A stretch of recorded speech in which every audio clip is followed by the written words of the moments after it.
Don't panic.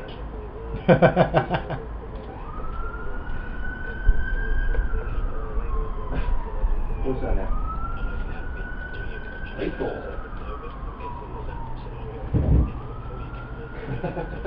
Well, it's a bit of a record for them playing Essex. They get to the fourth day, to be honest. Normally they've been trashed outside by this point.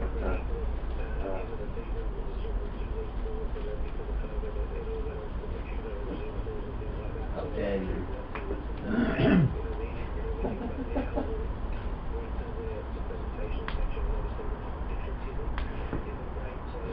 You're a terrible man, but I couldn't help agree with you. Yes.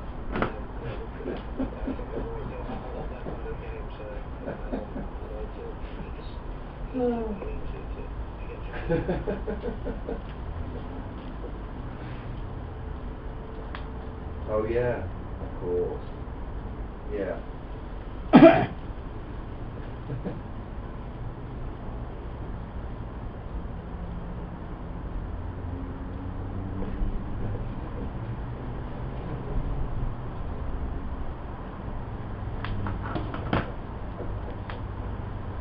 Oh, I love this story, yes, yeah. You might say that could possibly comment, yeah.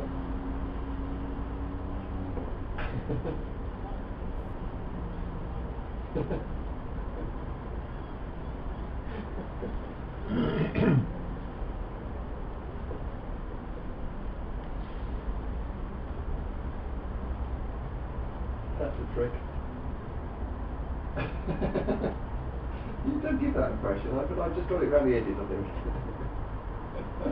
Around the edges is what you say. I was reading through the line. Yes. God bless you.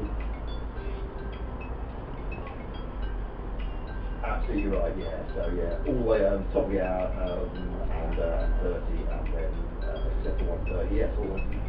Oh. Bless yourself, back to you.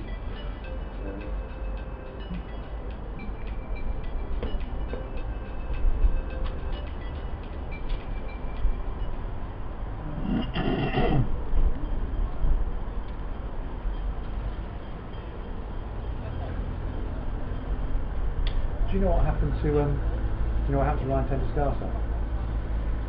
No, I don't actually. They're just saying he's going to bat. He will bat there. He will bat.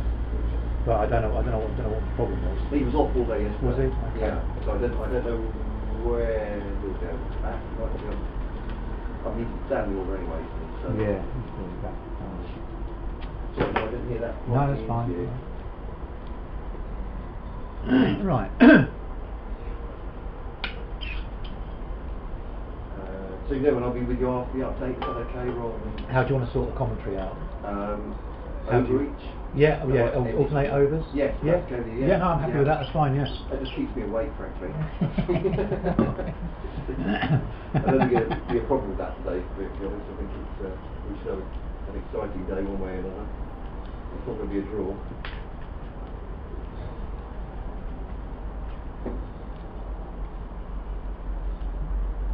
I was just saying to mine, I'll come off after my top of the hour update rather than start and then. No, that's fine. No, yeah. I've got the 11 to do, so. Yeah.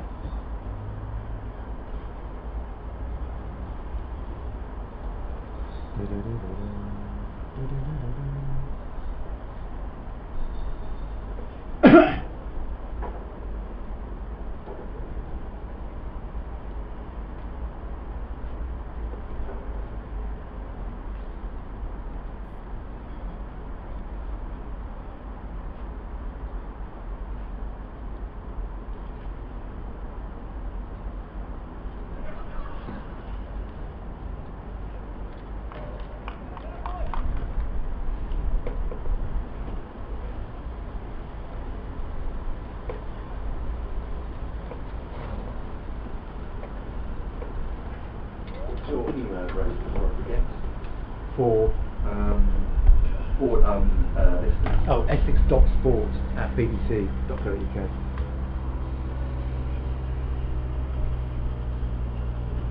Yeah, good, the three's working.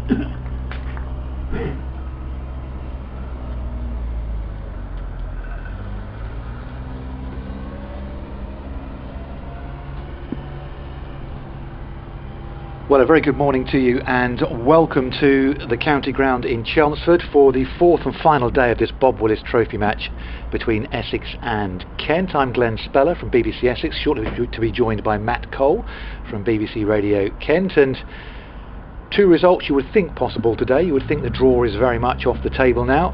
202 runs for Essex to get up and running with a victory in this one-off, you would think, tournament, or 10 wickets for Kent to get a win here. The Essex opening pairing with Jamie Porter, the night watchman, not out overnight, are Porter and Brown. And it's going to be Darren Stevens who's going to open the bowling from this river end. 0-for-0 Essex, so 212 runs exactly required. If you want to get in touch today, you're more than welcome to do so. Essex.sport at bbc.co.uk.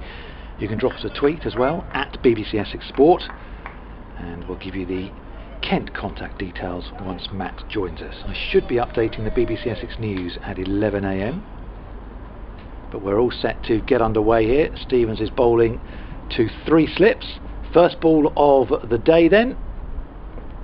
In comes Stevens to Brown, who just plays defensively back down the pitch for no run. This run chase set up by Essex's very good bowling effort yesterday in dismissing Kent rapidly, having conceded Essex that 89-run first innings deficit.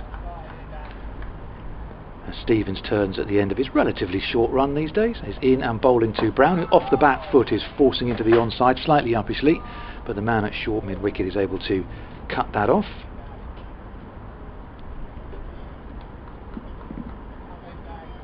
And as I say, Essex bowling out Kent for just 112 in their second innings, and as a result need 202 for victory. Here's Stevens in again, third ball of this fourth and final day. He's in and bowling down the leg side, and Brown works that one behind square onto the onside, and we're off and running. Essex won without loss, and that brings the night watchman Jamie Porter down on to strike. Of course, he's not crucial to this Essex effort, but he'll be determined, I'm sure, to stick around for as long as possible and to take the edge of this Kent bowling attack right at the start of this innings. Nick Brown's gone 3/4 of the way down the pitch. Just have a quick word with Jamie Porter. Blue skies above us. There's a little bit of white cloud here and there. Stiffish breeze blowing across the ground this morning. It's quite chilly in the commentary box, but as the sun gets round, I'm sure we'll warm up. And we are set fair for the day as far as the weather is concerned. So 2 slips in, and a man at sort of a 5th slip or gully. And Stevens is in, bowling to Porter, and Porter just shoulders arms to that one. Very gentle, that one from Darren Stevens, certainly from up here anyway. One without loss. Be updating BBC Essex listeners in the next few moments. Love to hear from you today as well. Set up a nice exciting run chase, these two sides. I know Sunday in particular, I was told, was hard going and quite a gruelling day, both for those watching and playing. Stevens in again to Porter. Porter again, well wide of off stump, just shuffles across and allows that one to pass by. Looks like there's a little bit of a way movement for Darren Stevens. What looks like it should be an exciting, tense final day. It probably shouldn't have been, because Kent and Batsman Settles out of the game against Essex.sport at bbc.co.uk on the email, and at BBC Essex Sport on Twitter. And don't forget, you can go on the BBC Sport website and follow live text updates of all the county games today. Stevens in, bowling to Porter, and again shows restraint and allows that one to go by as well. End of the first over of the day, and chasing 202 for victory. Essex are 1 without loss. And a nice steady start. Nick Brown off the mark, and Jamie Porter not forced to play at anything there either. Matt Milnes is going to open up the bowling this morning from the Hayes close end. bowled the 1 over last night. Of course, again, no spectators inside the ground. A few of the apartments have got their double doors open. A couple of the retirement apartments at the Hayes Close end as well. Here we go into the BBC Essex News at 11 o'clock.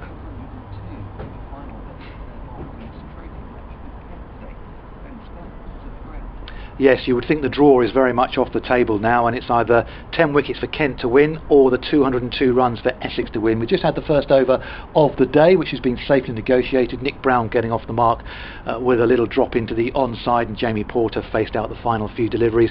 Porter in as the night watchman will be keen, I'm sure, to stick around here and take the edge off this Kent bowling attack. But we're in for an exciting finish, we think, here. The run chase is on, 202 required, and Essex are 1 without loss.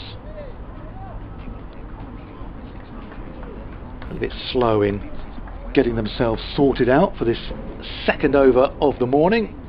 Milnes actually had to go right down to the boundary just to put something the other side of the advertising hoardings. So Kent 387 in their first innings. Essex then in reply 298 all out, so conceding an 89 run first innings deficit, and then Kent 112 all out. So the scores have slowly been decreasing. Milnes in, bowling to Brown, and Brown just pushing forward into the onside, and there is no run. Matt Cole from BBC Radio Kent is alongside me for the whole day, actually. Welcome, Matt. Yeah, poor you, Glenn. I'm afraid it is the whole day I'm here, yes. Well, as long as it goes, of course. This is a fascinating game. I was just saying to the BBC Radio Kent listeners, probably shouldn't have been as exciting for Kent as it is today, because their task yesterday with the lead of 89 between innings should perhaps have batted Essex out of this one, but far from it, now bowling for their lives. Milnes is in next to Brown, and Brown just pushes back down the pitch for the result of no run as it's picked up at mid-off. But it does set up a fantastic match, doesn't it, on the final day? As you were saying before we started, innings totals have decreased, well, markedly in Kent's case, with their 112 yesterday. Combination of some tentative batting and some excellent bowling as well. Kent do have a bit of a soft underbelly, certainly when it comes to Essex. This next one from Milnes, right arm over into Brown. Brown is playing and missing at that one. First slip, I think, felt there might have been a nick on that one, but there wasn't, and Brown just goes down and does some gardening. Yeah, good ball that one by Milnes. Finished the Essex innings off yesterday with three wickets and 7 balls, 2 in 2. Didn't get the hat-trick with the first ball of the second innings, but improved all the way through last season. Matt Milnes got himself on the Lions tour as well, but decent delivery that one, best of the day so far. False start for the next delivery in the distance in the Hayes Close end. Brown, who got himself into the 60s in the first innings. Milnes is in and bowling to him now, and this time Brown allows that one to go across him and leaves it alone for no run. Got a couple of emails, one from yesterday, which is a bit late for that now, sorry George for that. But Troy on kentcricket@gmail.com, which is our regular address, but essex.sport@bbc.co.uk as well. You can get in touch with us today. Troy say good luck to both of you today. Great to have cricket back. From Ipswich Town fan Troy, I feel your pain. Milnes is in, bowling to Brown then, and Brown flicks that one away uppishly in front of square on the onside, and he'll pick up 4 runs for that one as well. A couple of times this morning just playing into the onside Nick Brown. It has gone in the air, but there was no fielder within 50, and he just timed that one nicely. 4 runs, 5 without loss. George actually was saying yesterday, I don't know if George is with us today, George Pope from Romney Marsh, saying any jobs in commentary? I said Kent would win easily. Kudos to Essex for making it a game instead of the horses winning at a canter. Come on, Super Kent. There we go. I think he's talking about the commentator's curse there. But it did look, certainly to start yesterday, and even when they bowled Essex out, that Kent will be in the box seat today. Milnes in again, and Brown lets that one go, and that is the end of the over. So Essex chasing 202 are 5 without loss. Brown is doing some gardening out there. Jamie Porter, who came out as night watchman for Sir Alistair Cook. That 1 over that they had turned out to be not that nervous. Bowled by Matt Milnes. That one, as you say, 5 for no wicket, so 197 to win. Pretty simple equation. And Kent need 10 wickets. I suppose that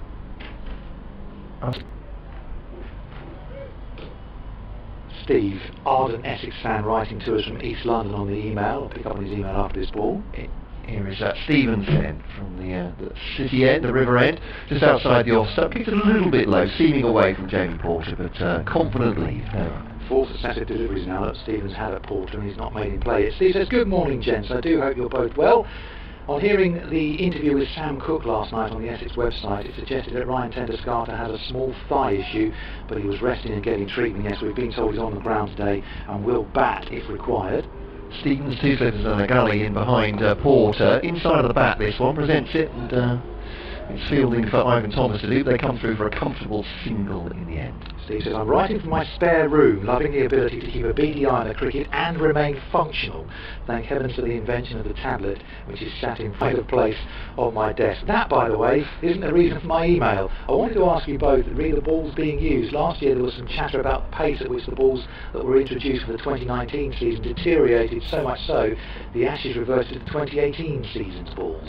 Here's Stevens bowling to Brown. Brown just propelling it along the ground towards Danny Bell-Drummond, a little flick on the onside. Bell-Drummond fielding at mid-wicket, and there's no run, 6 for none. Steve says, were they replaced again, i.e. the new batch? I'm assuming so, but not sure who's the provider, and if you'd heard any commentary around it. Well, interesting you say that, Steve, because we haven't heard any commentary or anything around that. But they did have to change the ball in the session just after lunch on Saturday because it had gone out of shape. Here's Stevens bowling to Brown, left-handed of course, just a dab into the onside, ends up with Danny Bell-Drummond again, no run. It's still due to the manufacturers, isn't it? They had the ECB talked about using Kookaburra balls too, like the rest of the world do basically, with the idea that it would make our bowlers more competitive when they went on overseas tours, but they stuck with the Duke. I don't know what batch of balls this one is. Stevens bowls to Brown, leg in the middle, good wristy flick by Brown to square leg, fielded by Thomas, and there's no run. And Joe on the email says, hi all, getting my county championships fixed, cheering the Kent boys on from down under. I'm not sure I'll make it through to close, but I'll give it a go. Great job on the commentary as always, and the reason Joe says he might not get through is because he's listening to us from the Central Coast in Australia. That'll be an effort. Stevens to Brown, forward defensive, no run. Ollie Robinson particularly like that one, the Kent wicketkeeper, head in hands, or head in gloves, one might say. End of the over, it's 6 for none. Plenty of time for Essex, no problem with that. 87 overs remaining in the day, 202 the target. I think it's fair to say this isn't a pitch that you can hurry on, and I'm sure Nick Brown and the rest of the batting lineup know that. So I think if they were trying to chase a big score, there might be more trepidation in this, but they can take their time. Jordan Cox certainly did. Top score with 29 yesterday off 116 balls, or a denture as it's now known. Yeah. No, obviously it's Saturday, and I was speaking to Don Topley, who was here on Sunday, and I sort of thought the pitch was a little bit slow on Saturday. Obviously starting the season in August, we weren't sure how the pitch was going to play, and Don said that Sunday it was not good cricket in terms of watching. It was quite gruelling and exhausting to watch, so heaven knows what it was like to play. Matt Mills is starting another over from Hayes Coast, and he's in bowling Jamie Porter, who was thinking about ducking out of that, because I think he thought it was a lot shorter than it was, and in the end it's gone about stump height, just to the right of him, a sway rather than a duck. Probably would have been the order of the day there, but it certainly didn't get up as high as he was thinking. Martin on kentcricket@gmail.com saying, morning, did I catch a glimpse of Tim Groenewald at mid-off? Well, you did. He's now at mid-wicket, Martin, you're absolutely right. If so, who's off the field? And a quick look, Heino Kuhn is off the field, I believe, for Kent at the moment. Mills into Porter. Porter again allowed to leave that one alone, well wide of off stump. Batted long in the first innings, Heino Kuhn for his 140. Not quite so lucky yesterday, we're actually holed out up to Simon Harmer in the deep for 17, but it looks like Heino Kuhn is off, so it's 3 slips. It's Robinson, the wicketkeeper, Cox leaning, and O'Riordan is third slip, so no Heino Kuhn obviously in that cordon with Danny Bell-Drummond at the moment at gully. Here comes Mills again, and Porter just angling the bat into the offside with that one, no run again. And he'll just be very keen, I think, Paul, just to stick around. The instruction will be stick around, stay out there, don't worry about the run scoring. If you can pick them up here and there, then that's fine. But let's just blunt this Kent attack, let's take the edge off them, let's tire them out. Yeah, he takes some shine off the ball as well while he's at it, absolutely. Saying there's really no hurry in this. If they want to put their foot down, they can do it in the last session, but 202 ought to be doable in a day. Here's Mills into Porter again. Porter on the drive, doesn't give it the full flow, just puts the bat there, 100% time, but man's able to come round and collect with no addition to the score. 5 without loss, chasing 6 without loss, I should say, chasing 202 for victory. How key the spinners are going to be today for Kent. Certainly Simon Harmer did what he did last season for Essex here, didn't he, and held up one end, or more than did that yesterday, and on a number of occasions did more of that, but allowing that excellent seam attack of Essex to rotate from the Hayes close end. Mills in again, 3 slips and a gully, and Porter just played defensively, back up to short mid off, and there's no run again. Yeah, on Saturday Simon Harmer had a particularly difficult time with it. The ball wasn't doing anything, and he got clattered around the park a little bit, but obviously, as you would expect with a man of his skills and his talent and his standing in the game now, came back very well yesterday. Yeah, he's getting some proper grip as well, great variations. He went through his overs. But O'Riordan and Kadri have a lot less experience, but be called into action. Here's Mills in again. Oh, and Porter's playing and missing at that one.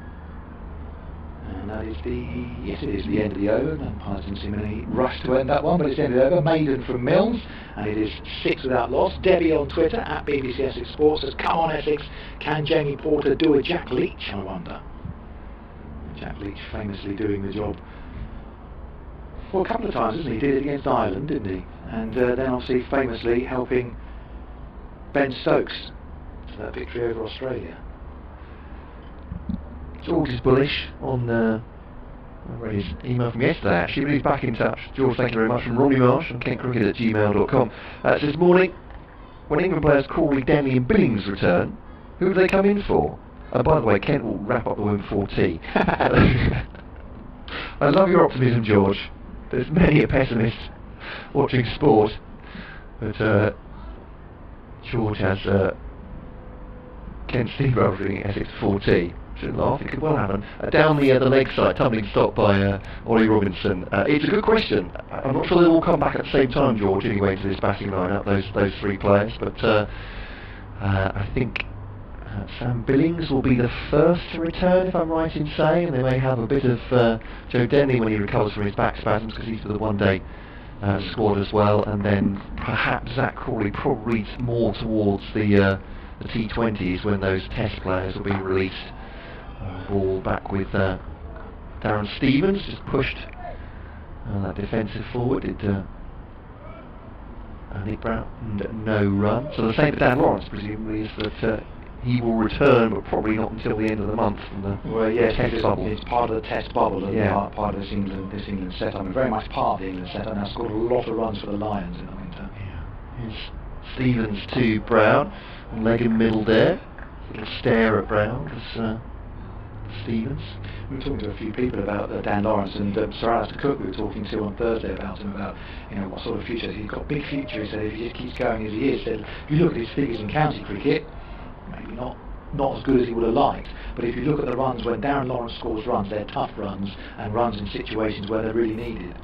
Stevens to Brown, and squares him up a little bit and squirts off the edge, but low, keeps it down, past O'Riordan at third slip, and they'll come back for 2. So bit of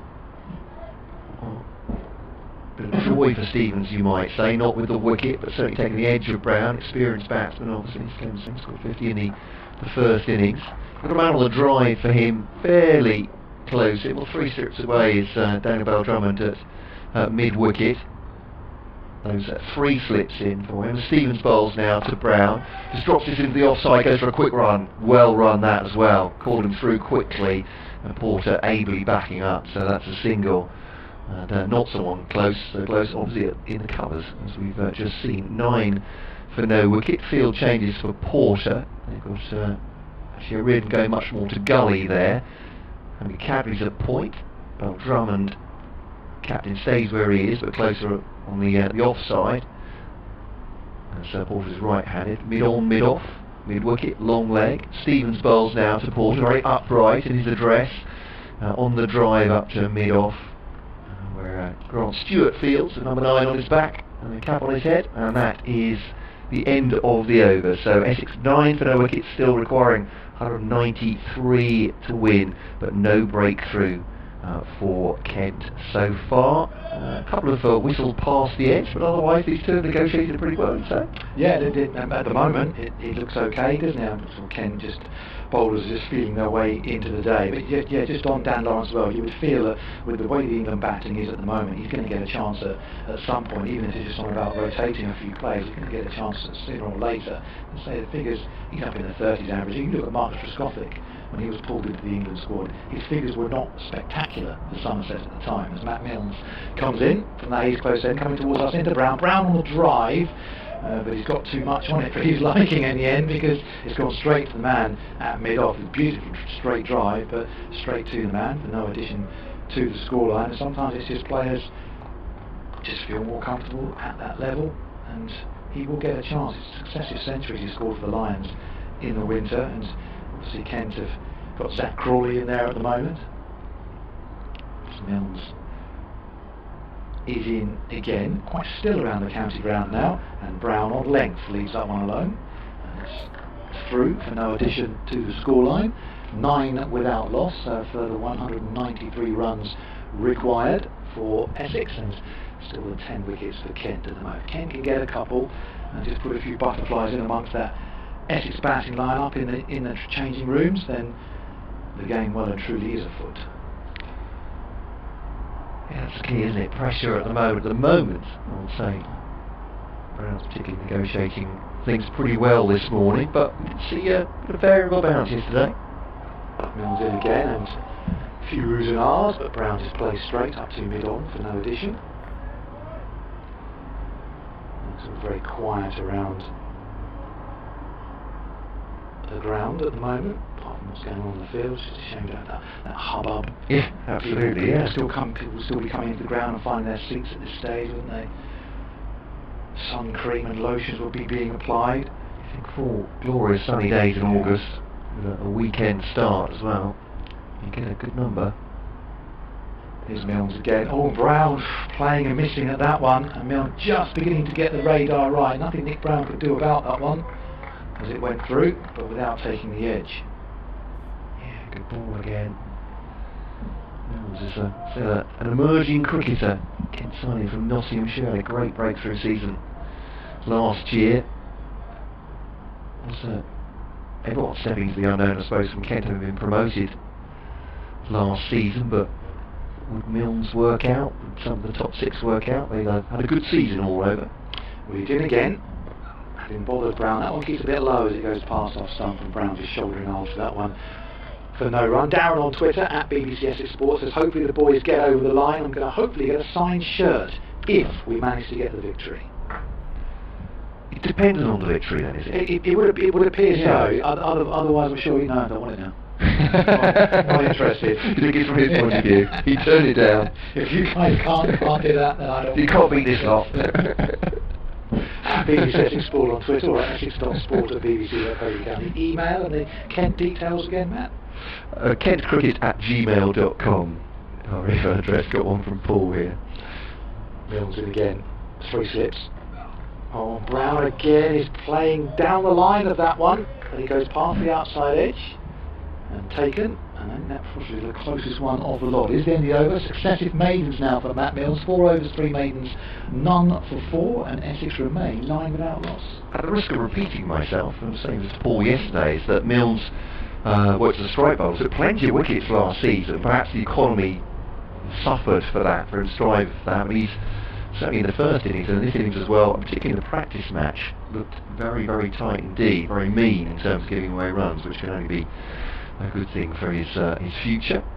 Sanitising being done. Indeed, bit of a gel break. Yeah, 12 man on with the squirty bottle. Now I don't know if your previous quite. I don't know if your previous email was thinking because you were suggesting that perhaps he wouldn't bother with the signed shirt if Essex could beat Kent. Wondering who he might support instead. I was thinking maybe he would change allegiances, but we're putting words in his mouth here. But it leads me neatly on, if that's any kind of neat segue, to Paul's email, kentcricket@gmail.com. Kent, Essex, he says, I was born in Essex, now live in Kent, so I love this local derby. Today is going to be a close encounter. He's enjoying the commentary and the live stream. He's going for Essex to win by 1 wicket. Well, that'd be a great day. Well, be For Essex fans anyway, but an exciting one. Well, I hope when he comes. I hope when he comes over the crossing, he wipes his feet before he comes over. Presumably, you wiped your feet before you came over this morning. Change of bowling at this River End. Who had 25 past 11 in the sweep?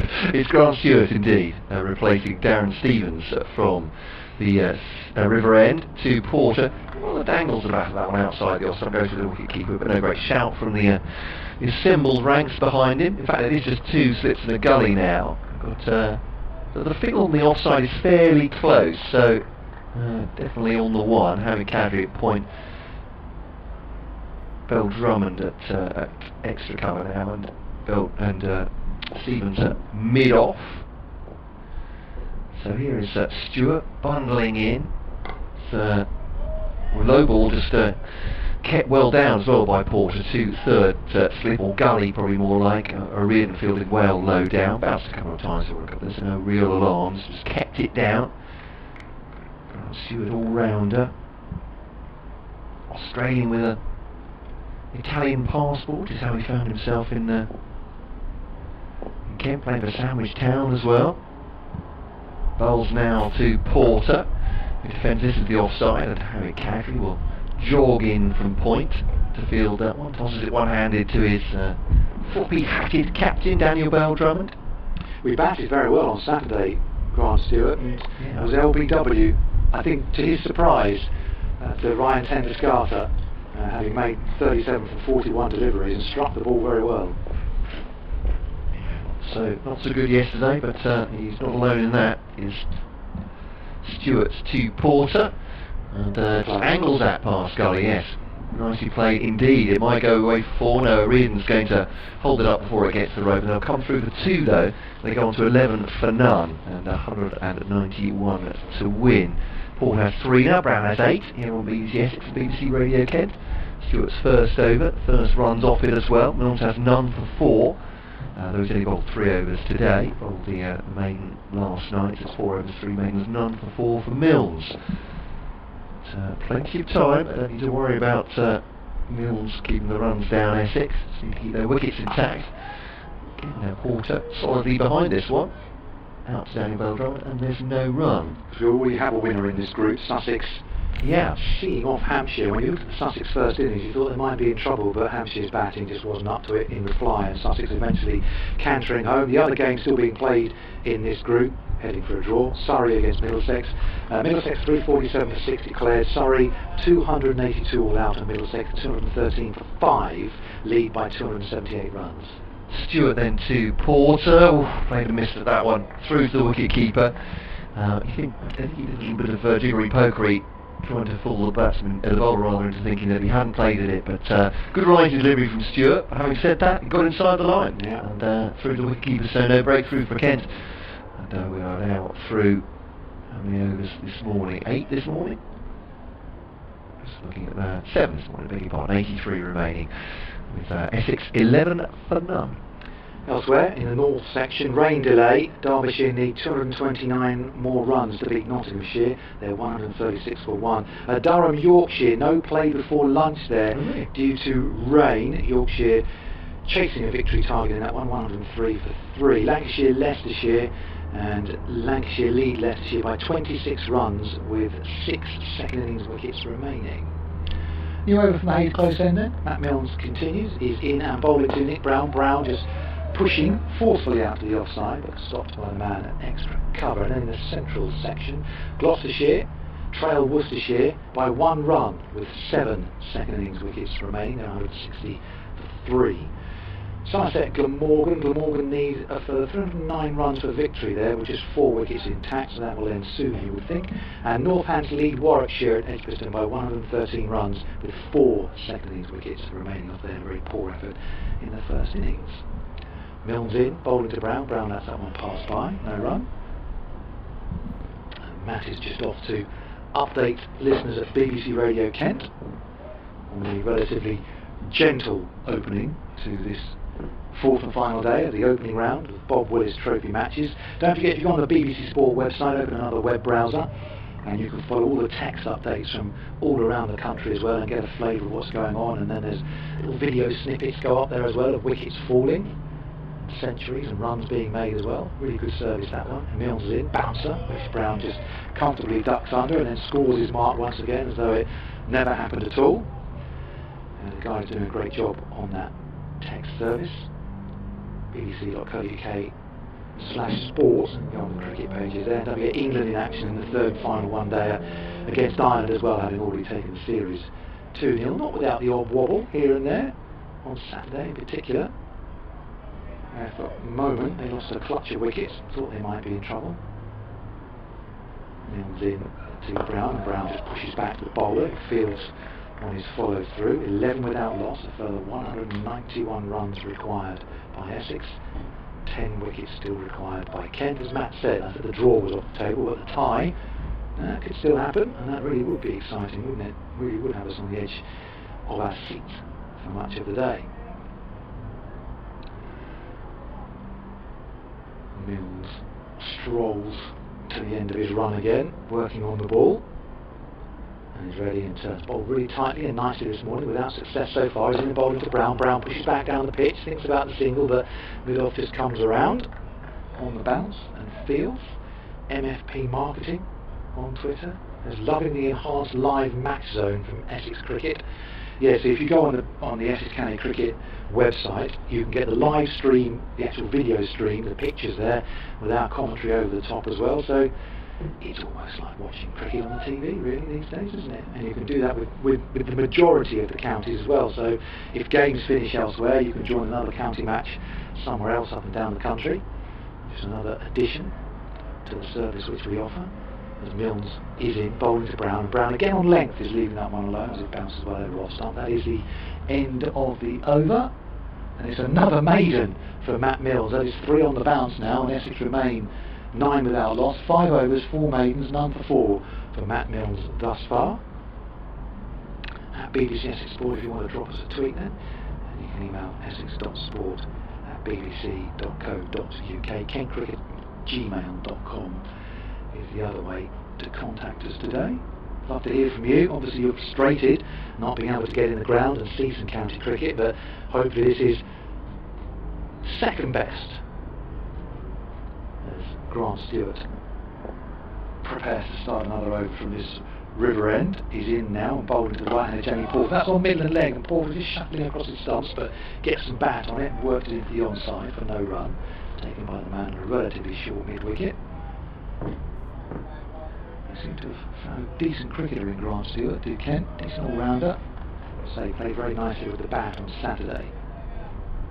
Part of 3 successive 50 partnerships. He was with Heino Kuhn. Kuhn has also had successful partnerships with Robinson and Darren Stevens as well. Stewart in again, bowling to Porter. Porter up his sleeve, drives into the offside and is gone. Just didn't go fully through with the shot. Had he done so and got a bit more elevation on it, that would have gone over the man at extra cover and gone for 4. He's just examining the toe of his bat there, Jamie Porter, signifying that he didn't get it out of the middle. It was up there to be struck, to be hit, but unfortunately couldn't get it up and over the fielder. And the first wicket of the morning falls. Essex are 11 for 1. Jamie Porter, the night watchman, hung around for a smidgen over half an hour. But his stay is ended, and that brings Sir Alistair Cook to the wicket. Didn't have a particularly great time in the first innings, but will look to form a partnership with Nick Brown to take Essex somewhere towards their victory target. So Porter's gone for 3 with the to score on 11, and a further 191 runs still required for Essex to get over the line. 9 wickets for Kent. They eked out the first one after what would have been a very quiet opening half an hour this morning of relatively unthreatening looking bowling. Great demons on the pitch, as Matt was saying earlier on though, and the spinners come on. That really will be the test of the day, you would feel. It's Daniel Bell-Drummond who took the catch. First of the morning, the Kent skipper in there. At a relatively short extra cover position.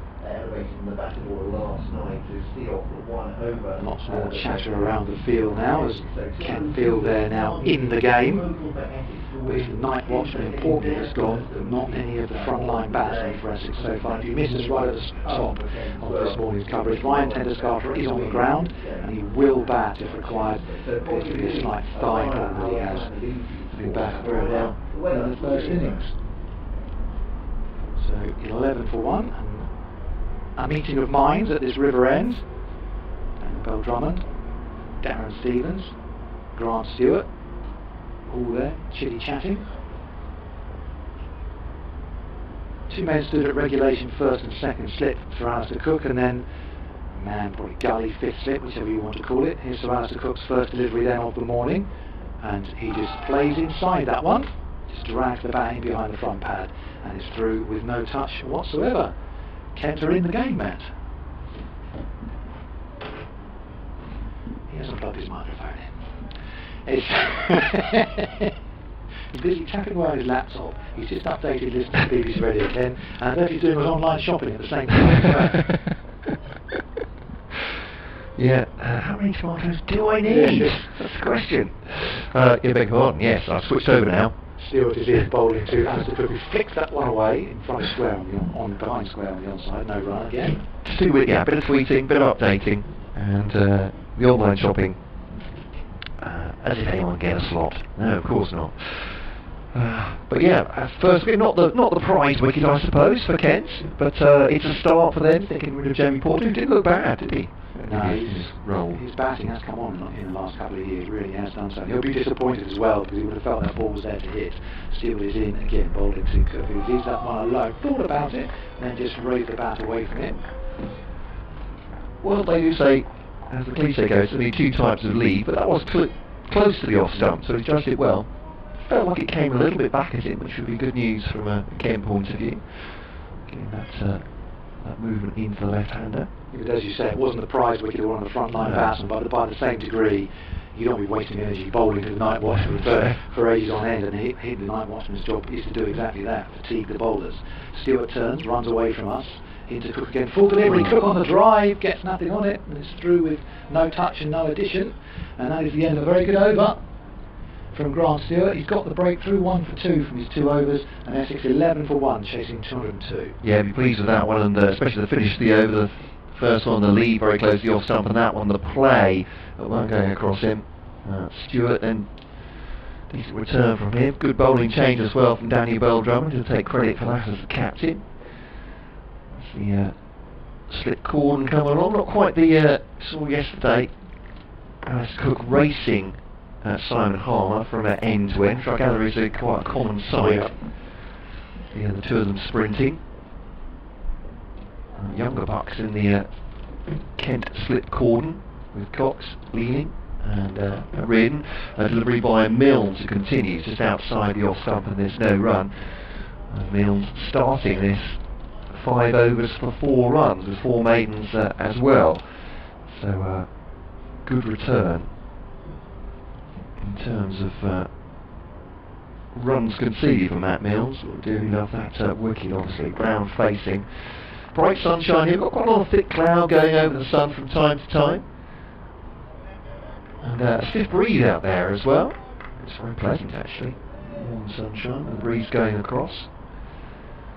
Milnes just has a quick word with Stevens, a word of advice perhaps from the 44-year-old to Milnes as he turns to bowl now. Brown leaves it, bouncing over the off stump, or certainly off that over that line, probably 4th or 5th stump through the wicketkeeper. He's left on length a few times this morning, Nick Brown, very well, so he's trusting the surface. He's looked good. 1 or 2 shies the balls outside the off stump, but the ball should be doing something at this point, certainly for Kent, so no great surprise there. St Milnes has been very accurate so far. He's going to come round the wicket. Change of angle then for Milnes. And Brown retakes his guard. Now whether he takes a different guard for someone coming around the wicket, or whether he's just double checking, only he will know. Yeah, a little bit of guarding. The footmark's quite distinct out there as well. You can see when the spinners are introduced by Kent. Both teams have done that fairly early, I think in both innings. Milnes round the wicket then to Brown for the first time, and Brown goes to attack that and chops it into the onside. It wasn't the most convincing stroke, got behind it. I love it when they rehearse the stroke they're actually playing, so you can say it was a slightly mishit, because you're looking for a punch into the offside and ended up forward on the leg side, so just slightly mishit. But behind it enough. 11 for 1 Kent. He's a fiddler, isn't he, Nick Brown? When the ball's not in play, adjusting this, adjusting that, scoring his guard again, fiddling with his helmet and gloves. It's Milnes quite wide on this one and turned to the onside. Quite late by Brown. I think it was a full length delivery, but he'll take a single out towards Ivan Thomas at mid wicket. Single. Well, if you look at Alistair Cook, just tends to stand like the lean on his bat while he waits for the bowler just to get himself ready, or he might take a little look down at the pitch and just look at his guard, but not fiddling with gloves, thigh pad, guard, all sorts of things, and helmet, adjusting the helmet, twiddling the bat. It's just Nick Brown's sort of a constant bundle of energy, isn't he? He's doing it now at the non-strike. Very still now, Alistair Cook. The wind ruffling his shirt. Here's Milnes in the bowl to him, leaves just outside the off stump. That was pretty close from Milnes, coming back into the left-hander, but that's what judgment is about. It's a skill as much as hitting the ball. He's leaving it. Gardening now from Nick Brown as well. Yes, I'm not taking any liberties with Milnes. No, it was a good leave by Alistair Cook there. There was oohs and ahs, but he will know, and they will probably know as well, that that's how he plays. Marcus Roscovic used to do it, and he used to deliberately play inside the line, and then one of the first batsmen to sort of do it, people go, oh, he's playing, he's not, he's playing inside the line, and so Alistair Cook just leaving it alone. It's Milnes once more to Cook, Yorker length delivery, good one from Milnes to finish the over, and conceded, well, he's been expensive there, Matt Milnes. He's conceded a single off that one. He'll be sick to death of his economy rate, sneaking up to 0.8. So it's 6 overs, 4 maidens, none for 5 so far. Stuart's the man to make the breakthrough. If you're just joining us on BBC Essex and BBC Radio Kent, and this commentary of the first Bob Willis trophy match between these two sides, and of course of the season. Porter caught by Daniel Belder and bowled by Stuart for 3. The only wicket so far, the night watchman. In good sunny conditions here. There was a vague threat of rain yesterday. Very vague, didn't happen. There's not any today either. So set fair for what could be an exciting finish for this game. Grant Stewart had a successful over last time. Yes, that ended, by the way, Matt Milnes 3 successive maidens by conceding that single. Stewart's ready and very slow in getting into position at mid-off. But Milnes is in and bowling now. That's well wide of stump, and Nick Brown would have struggled to reach it anyway had he played it, but elected not to do so. It's a gentle breeze blowing across the ground. We've got the door of the commentary box open and the windows open as well, so we've got a nice through breeze to keep ourselves cool here as well. And the written press, who are over in the hospitality suites now, they've been moved across for social distancing reasons. They've got the big glass doors open, the bifold doors folded right away, so they can see everything that's going on as well. As Stewart tosses the ball from one hand to the next, so it is in, and right arm over, in and bowling to Nick Brown. Brown forcing off the back foot, but for no run again. So the written press get the posh hospitality suites, do they? They do, That's yes. the way it works. Yeah, but what they don't get, and this is the crucial thing, and you may have found this out, yes, what they don't get is the fridge. Oh, okay. See, the fridge is in the box, so we have sole use of the fridge, which we are guarding with our lives. George, one of the press officers on Thursday, said, I don't think they're going to move the fridge across. Well, we should be defending them at the ramparts if they try to move the fridge. That'll drag you with it. Well, I'd like to see them try, anyway, because it's quite an old fridge there, I don't know how heavy it is. Stewart is in and bowling to Nick Brown. Full delivery on the leg stump, flicked away in front of square on the onside, and it will get there for the second boundary of the morning. And Essex move up to 16 for 1. So a quick bit of math tells me it's a further 186 required. And that's I guess this is the key with Grant Stewart, with all the Kent bowlers today. He built up a bit of pressure at the end of his last over, didn't he, with a couple of round, and obviously that wicket as well. It just seems to have released the pressure a little bit, because they've taken advantage of Essex, as they will, to expert batsmen, but just feel like he needs to get back on his rhythm now, Grant Stewart. The other thing we have here is the kettle. I don't think they've got a kettle over there either. Paul was making copious cups of coffee yesterday. No, he's a good lad. Stewart's in. What's his response to being hit before? Well, it's a good ball on off stump, which Brown angles away down towards the wide third man, backward point boundary, and he picks up a couple of runs all the way on the ground, so no danger there. 18 for 1. Yeah, Paul is very partial to a tea or a coffee. Great to have our regular team back with us in the county championship, in a county championship, the Bob Willis Trophy. Next up, it's Essex against Surrey here, starting next Saturday. Kent are home to Sussex. And Sussex who started with a victory. Yes, indeed. So Stewart running away from us is in and bowling. He's pushed defensively for no run. So two teams defending their 100% records, it'll be then. That'll be fascinating. The point, well, because it's a truncated competition, points on the board early are going to be really key, aren't they? You can sort of you can run on what you couldn't conceivably, if you win your first two. Yeah, almost run away with it. But obviously, it's important to keep getting the points, because there are 3 groups, and the 2 with the most points will go to the final. So you can't relax at any stage either. 2 from 18, yeah, it's tiny margins, isn't it? Stewart in again, bowling to Brown, who flicks that one down to long leg and jogs through for the single. 19 for 1. And that is the end of the over, as Darren Stevens, who's the guardian of Grant Stewart's cap, hands it to him. And 19 for 1, so a further 183 required, and a further 9 wickets for Kent. A great over that one. The last one, rather sat and begged to be hit, didn't it? But clipped away for a single. Yeah, I think he bonus points as well. Both these sides are guilty, because they're bowling at them, but Kent falling short of 400 in their first innings, and Essex falling short of 300 by 2 runs, obviously, in their first. Will those bonus points, those lost bonus points, come back to haunt them? Who knows? Wins will be the thing, as you say. Big day sporting-wise again, yep. as it was a couple of days over the weekend. We've got, obviously, England-Ireland, the third and final one-day match, and then we've got the Championship playoff final this evening as well. Brentford against Fulham, for the right to earn the millions and the riches to go to the Premier League. Fulham looking for a quick return. Be worth about, I think they said, just over 150 million to them, because they've had the parachute payments. For Brentford, it's worth 200 million quid. That's all right. They've just moved into a new stadium. Yeah. So it'd be well worth having. Without moving into a new stadium. It's a more romantic story, isn't it? Brentford have a history of failing in playoffs, don't they? And obviously back in the top tier. I'm trying to think. Well, I don't know when that was in their history. They were last in the top tier English football. But here's Stevens to Brown, punches it back at the Kent bowler, who dangles a hand down just to make sure it doesn't go towards the boundary. Stops it, just checking his footmarks. Of course, they did have automatic promotion in their own hands, Brentford, and cocked that up in the last couple of games of the season. I was actually looking, and it would be 73 years since they were last in the top flight. I wasn't 100% sure that they'd been there, to be honest with you, but I had a little look back, and then they have been there. But that will be the final game of the domestic football season. Stevens to Brown, across him then, down the leg side actually.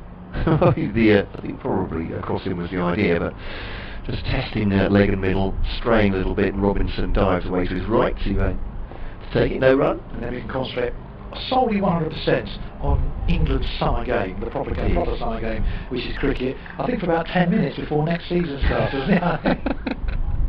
We were watching, I'll hold that thought. Stevens to Brown. Brown punches back at the bowler, past him this time. And Rodewald runs after it and field. He's on the field for Heino Kuhn. He's not made an appearance yet for Kent, but I was commentating on Dartford at Weymouth, the National South playoff final. Yes, your colleague Ben Watts was having half an ear on it with me on Saturday and updating me on what was going on. Lost on penalties, but my colleague Matt Davison, who was co-commentating with me, was explaining that although this is the last game of the non-league season, I'll continue this in a second, Stevens to Cook leaves it outside the offside, there's no run. It was to have been the first day, it was the last day of the National South season, and August the 1st was to have been the first day of the National South season, so they finished at the same time as they should have started. But yes, we're still awaiting, aren't we, news of when that'll all get back up and running in earnest. But we need the crowds to make it happen. It's a little bit loose from Darren Stevens. You don't say that very often, but short and on leg stump, and Alistair Cook with no great fanfare just engineers it down to Grant Stewart at long leg, fine leg. That is a single taken. That's him off the mark. Alistair Cook. He has 1. Brown has 17. Essex 21 for 1. Need 181 to win. You just get the feeling this is kind of a warm up to the main event, isn't it? Which is going to be the spinners, and to see whether the spinners can get the same amount of purchase and turn that Simon Harmer did yesterday and cause Essex real problems. And it's just how long Kent wait until giving that a go. Yeah, he got a bit of bounce certainly from this end as well. So defended that as Brown end of the over, no run. Yeah, because he got a bit of bounce. You'd think they would want to get them all while the ball was relatively fresh. Get what they can out of the harness of the ball and the seam as well. And having said that, I thought for a moment they were all going off for fielding helmets. In fact, they may be, or is this a sanitation break? Well, two of them have gone. One's gone over the boundary. Yeah, and then someone's called for something else as well. Here we go, pads. So there we are. There we are then. Glenn Skipper Speller has pulled the ball change. Milnes is in, bowling to Brown then, and Brown flicks that one away uppishly in front of square on the onside, and he'll pick up 4 runs for that one as well. A couple of times this morning, just playing into the onside. Stevens as well. Stewart in again, bowling to Porter. Porter uppishly drives into the offside and is gone. Just didn't go. Essex, and they'd have the likes of Ray East and David Ackfield, and a few years previous to that you have Robin Hobbs with his leggies. Yeah, there's a few spinners from both ends. For Essex, I'm sure Kent obviously had their fair share. One man in particular, I'm sure, will be to the fore for everybody. Yeah, there was left armour. What's his name? He was quite handy, wasn't he? He was all right. Yeah. He's okay. They had a wicket keeper working in tandem with Mike Gallo, who was well, almost as good as Ollie Robinson is now. I think it's fair to say. There is going to be spin, and it's going to be a rid, so Glenn called it. So good work. When will the spinners come on now? So here's the game within the game then, which is the spin, and Marcus O'Riordan is handed the ball first. He's got Darren Stevens at slip. He's got a man in at forward short leg, and he's going to come around the wicket, bowling 2 strides to Cook. There's that plenty of flight, and Cook plays out into the offside and bisects the man at points and extra cover, and they come through for the single. Very full delivery that from O'Riordan. It's 23 for 1, was it? They added that run to the board, and you can tell with his ball they've been pretty quick actually. So yeah, 22 for 1. Yeah. But Cook's gone now to 2, because the board opposite us away to the right hand side, which we normally use, which you always know is always one ball behind, is not being used. Brings Nick Brown down onto strike, O'Riordan around the wicket, but Brown just stands out of the way there, just literally as O'Riordan was preparing to let go of the ball. It turns and goes down to the boundary, but crossing of the arms from umpire Ben Devon at this end says that's it. Yeah, dead ball. Dead ball. Yeah. Can't think there was a huge amount of movement behind the bowler's arm, to be honest with you. Bearing in mind there's no one at the centre of the ground barring us two, a cameraman, and a couple of people in the box away to our left hand side. Well, he hasn't asked anyone to move, but something has spooked him. It's interesting. Certainly the left-handers only bringing the spinners on into those footmarks. O'Riordan, 55 on his back, is in, round the wicket. Brown going for a drive, doesn't get any time on it. And as Matt mentioned in the previous over, replays the shot again, saying that's where it should have gone. And there's no run. 22 for 1. So exactly 180 runs required, and there's 9 wickets for Kent. Reardon is in. That's a straighter ball, and this time off the back foot. Brown thinks about the single and then sends his batting partner back very quickly. Good decisive calling that. Wasn't it? No. It sounded a little bit forlorn, but I'm sure it wasn't. At least it wasn't a yes, no, sorry. As Reardon in again. Quicker ball outside off stump, gives a bit of width there, and Brown's hit it away, and the man on the cover fence has to come round, but only the single ensues. 23-4-1, or if you were playing club cricket, yes, no, oh. Because we had a run out yesterday. That was definitely when Adam Wheater was run out. That was in, and Cook on the sweep finds the man at deep backward square leg and jogs through for the single. 24-1. That was a yes, no, definitely yes from Adam Wheater and a no from Ryan Tender-Scott, who wasn't moving at the far end. So yeah. Maybe St. Macy got that thigh injury. No, he wasn't moving Tender-Scott at that point at all. Reardon in, just calmly played back to the bowler by Nick Brown. That is the end of the over. Reardon's first. 24-1 is the Essex score, and 179 required. So first over of spin, a little bit of bounce, a bit of turn as well for Reardon, but went for 3. Stevens continuing at the Hayes close end. 44 years old. You haven't heard us say it. He's still bowling and batting well. You just know that, and anything written about players who are playing maybe when people don't expect to play, the sentence either starts with 44-year-old Darren Stevens, or starts with Darren Stevens, and the second paragraph will be the 44-year-old. Yes, evergreen all-rounder, as he must be known. Here's Stevens to Cook. Just sits up a little bit on the pitch and turned to the onside by Cook, but fielded by Ivan Thomas, and there's no run. Old Father Time, is that his nickname in the team? Grandad, sort of thing. I think there are gentle jokes about his age, but I think most of the young players are just in awe of him, to be honest. People offering him a blanket over his knees when he's watching on. Here's Stevens to Cook. Just drops on that one to the offside, but 2 fielders converge on that. The first, Matt Milnes, sidearms it to Robinson behind the stump. Standing back at the moment to Stevens, who's at no great pace, and you'll know that if you've seen or heard of Darren Stevens in the previous 20 years he's been bowling, probably, I would imagine. I wish when I was 44 I'd be as mobile as he is. Incredible, isn't he? And Stevens bowling to Cook once more. Again, that just sits up rather on a leg stump, and he's trying to fool Cook with the ones nibbling this way and that, but it just feels like the pitch is holding it up slightly. Hint of too pacedness about it. It's fielded by Thomas at square leg. I'm saying to Paul, he bowled more overs than any other bowler in the warm-up match, and he just basically takes care of himself. He had his own fitness plan. Stevens bowls to Cook down the leg side, shoulders, arms, no run, slightly quicker. Yeah, you got this leg slipping, and Cook will be aware of that. But just we were talking about it on Saturday when it was Leaning who got out to a little flick down the leg side, and you just think, do you leave that alone? Or do you think, well, that's 3 runs, I can't not play at that.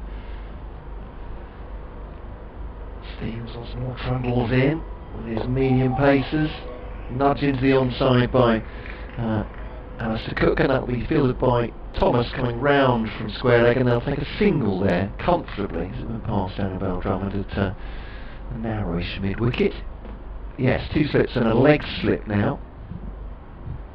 Or rather, oh no. I say that, Jordan Cox is now standing behind Ollie Robinson. He could be wandering off.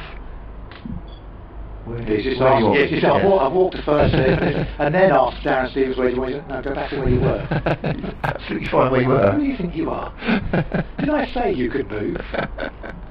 He's bowling to Brown now. Number 10 on his back, Nick Brown. It's 18 so far. Cook has 4. This just pushed the onside end of the over. That one's no run to Ivan Thomas at square leg. So Brown has 18, Cook has 4, Essex 25 for 1, the one man to go so far. Jamie Porter caught by Daniel Bell Drummond off the bowling of Grant Stewart for 3, 11 for 1, so 14 added. Not at any great pace, but Essex have all the time, not on the world, but all the time in the day to make the 202 they need to win. Listening to BBC Essex, BBC Radio Kent with Matt Cole and Glenn Speller. I'll be moving off very shortly to an update for BBC Radio Kent listeners. I wonder if I did pretty well yesterday. I think I took 3 or 4 wickets while I was off doing updates, so more or less taken 1 today. Marcus O'Riordan, second over of the morning from this river end, tosses that one right up. It's just met firmly with a straight bat. For Cook for no run. bbc.co.uk/BBC Essex. I was mentioning the interview we did with Sir Alistair Cook. If you go there, you'll find lots of cricketing interviews to fill up your intervals. O'Riordan is in, worked in front of square on the onside for no run once again. We've got some nice long form interviews up there. Robin Hobbs, Mark Bettini, Don Topley's been doing the rounds, chatting to various people. Lovely interview with Ray East, who I mentioned a few moments ago.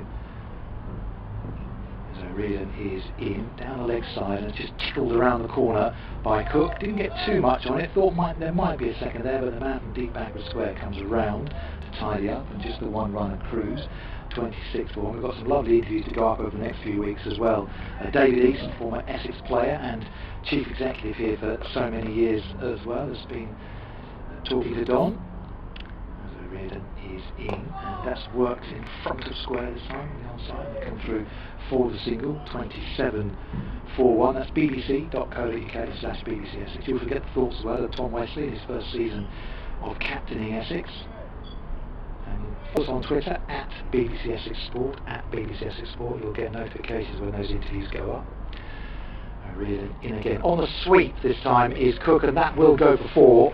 There's no one at long leg, as I mentioned, just got the deep backward square, and 2 full from O'Riordan, and Cook taking full toll of that, and the score goes 31 for 1. Cook goes to 9, 19 for Nick Brown. Remember the target is 202.